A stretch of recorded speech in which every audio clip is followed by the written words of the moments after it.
Welcome to Samba Samba. Enjoy the video. You start by verifying credentials and permissions. You must confirm your Facebook email or phone and password are correct. Once done, make sure the Facebook app has storage and network permissions on your phone, because missing permissions block the OAuth handshake. Also update Call of Duty Mobile to the latest release and clear its cache to remove stale tokens. These steps eliminate the usual permission and token mismatches that prevent login, so do them before moving to account linking. You now perform the link flow using the system browser. Sign into Facebook there so cookies and OAuth redirects work reliably. Then open Call of Duty Mobile and tap Facebook Login. Allow the permission prompts. This is how Codm receives the authentication token.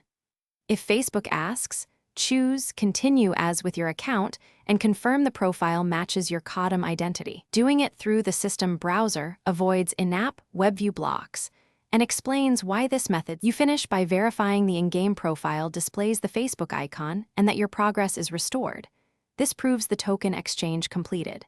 If login still fails, unlink Facebook from both Facebook settings and Codm, reboot the device, then repeat the system browser flow. This clears stale bindings.